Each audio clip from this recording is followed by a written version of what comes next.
We are now 1 week away from the unthinkable prospect of the United States of America defaulting on its loans for the first time in our history and not making good on the promises that we've made to families and veterans and senior citizens across the country. I am deeply disappointed we've gotten to this point. If we can't come to an agreement by August 2nd, the consequences for our nation and our economic recovery will be dire. A few weeks ago, the Bipartisan Policy Center put out a report that was actually authored by a former Bush Treasury official about what would happen if Congress failed to act, and if the administration was forced to make desperate spending decisions in August. The scenarios were really grim. Potentially at risk are the benefits and health care that we owe our veterans, loans for struggling small businesses, food stamps for people who are struggling to buy groceries, Social Security checks for our seniors, unemployment benefits for millions of workers who are desperately looking for jobs today, and even active duty pay for our military. If the debt ceiling is not raised, we also face the very real and frightening possibility of our economy falling back into another deep recession. Interest rates going up for our families and consumers, millions of workers losing their jobs, and small businesses being forced to close their doors. These risks are unacceptable. People are still recovering in this tough economy, and they can't afford today to have that rug pulled out from underneath them. Many families from my home state of Washington have reached out to my office throughout this debate, trying to figure out what they would do if the support that they depend on to stay in their homes and put food on their tables suddenly got cut off. And they have a pretty simple message: get it done, compromise, and put American families first. One letter came from Ann Phillips from Tacoma, Washington, who after 18 years of working was laid off during this recession. Ann told me about how she felt she was doing the responsible thing by getting herself up, dusting herself off, going back to college. But now she is worried sick because of the fact that the interest rates she pays on her student loans, which she relies on to pay for school, would shoot up if we default. In her letter, Ann made clear who the real victims of default would be.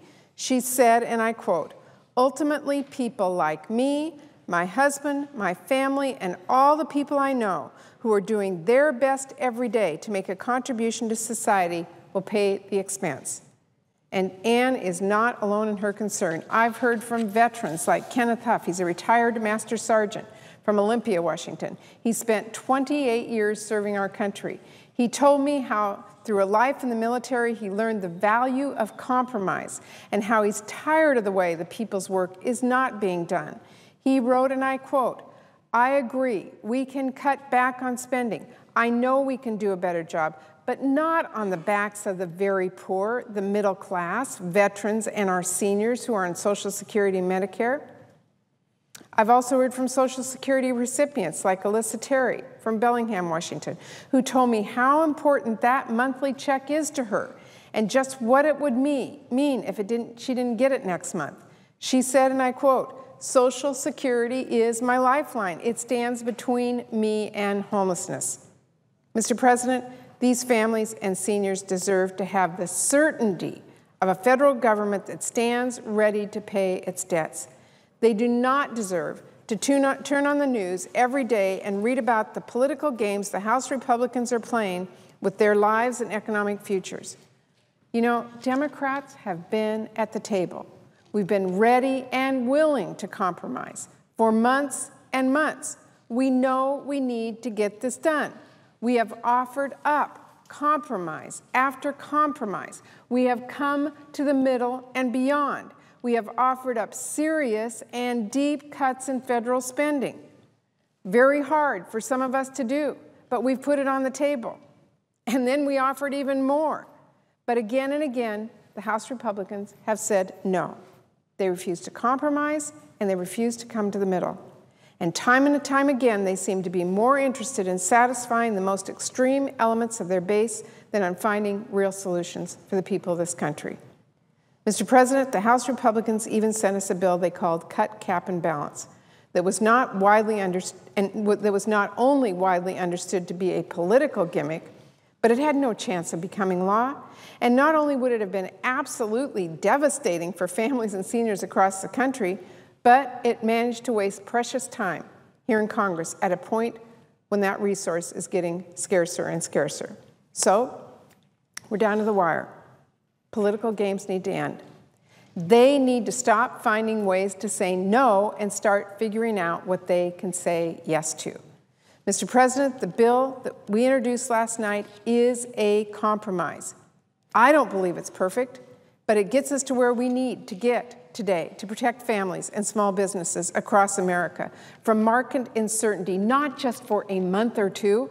That's not what American families need today. They need to know that they have that economic certainty, and we won't be back in this ballgame in just a few short months going through the same thing with people worried about their Social Security checks and veterans worried again and the markets uncertain.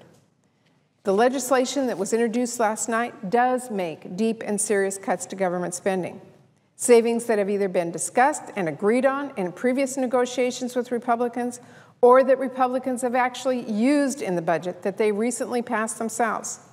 It does protect Medicare and Social Security that we've promised to our seniors.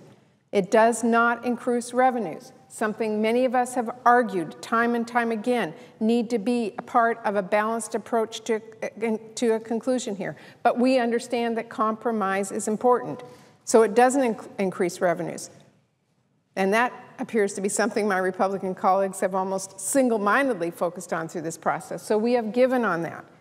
It puts our country on a more sustainable fiscal track, and it allows us to continue, importantly, to work to reduce the debt and deficit without the threat of economic calamity hanging over our heads like the current House proposal does.